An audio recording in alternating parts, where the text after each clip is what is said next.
November muskies on the Detroit River, and fishing rocker Brian Schram is in the house. You're never going to believe who we have coming in as a special guest, and you're not going to believe how we fare on this awesome fishery for monster Detroit River muskies. So strap in, hold on tight, and we're going to show you a down-home Detroit next bite. When it rains, it pours, and while taken literally, it can make things a bit more miserable. In the end is a metaphor for figuring out and catching not only several, That is so incredibly awesome! but also some of the biggest muskies our crew have ever captured on camera. It is quite the opposite. That just happened?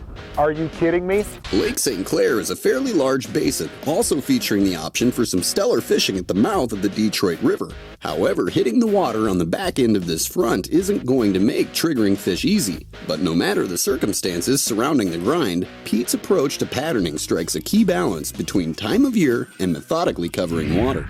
Well, it's kind of interesting timing. After much driving, I've arrived here on the Detroit River with Mr. Schram and arrived just in time for the raindrops to start falling. As usual, right after I get somewhere, a lot of things going through my mind, though. One of them being, did the fish really get going right before this weather came in?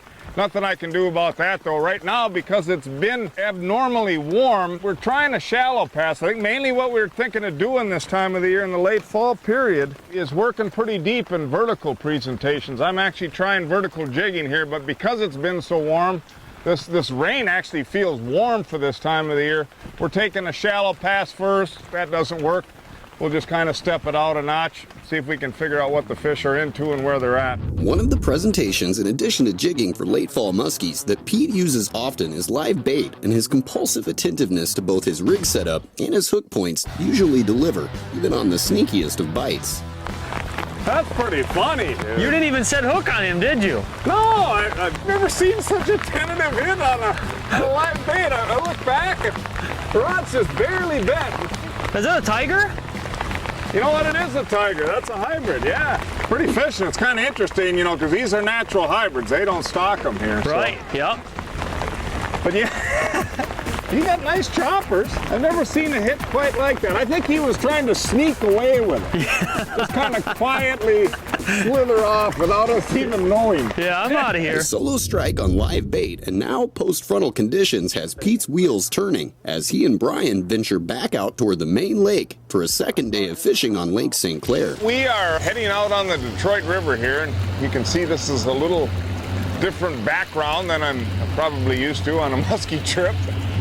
This is actually one of the best muskie fisheries on earth right here. And we are going to go out and actually mainly start out trying some vertical presentations out here. And hopefully we'll find fish relating to the bottom out here in the mouth of the river. It's a unique experience, Schram. You know, vertical presentations are really popular for walleyes and some other species, but not really so much for muskie and northern pike. They can be extremely effective, though, and very simply, to me, where it's most effective is when you know you've got bottom-relating fish. You know that they're hugging that bottom. Then take it another step further, and you've got them hugging that bottom on a very sharp breaking, regular type break. Lots of ins and outs. Those are the kinds of places that you really can't get to down on the bottom very effectively by either casting or trolling. Understand, when you're trolling along an edge like that that's very sharp, you might be able to hit those points, but you aren't going to be able to get lures into those inside turns. So that's where these vertical presentations are really key. What you're doing is you're working these breaks, keeping your presentations right near the bottom, maintaining contact, adjusting back and forth, and you're able to get into every little nook and cranny. There's a lot of different baits that you can use, including some specialty type lures like this Fuzzy Does It here, which is essentially just a big flat piece of metal with a heavy weight that causes it to flutter a lot on both the pull up and the drop down. And then just weighted soft plastics are some of the popular things. But the key here again is actually using a combination of boat control and these lures vertically to get in places to bottom relating fish that you just aren't going to get to otherwise. The next bite is presented by Mercury, Amsoil, the first in synthetics, Tracker Boats, fish the finest, Bass Pro Shops, your adventure starts here, Berkeley, catch more fish.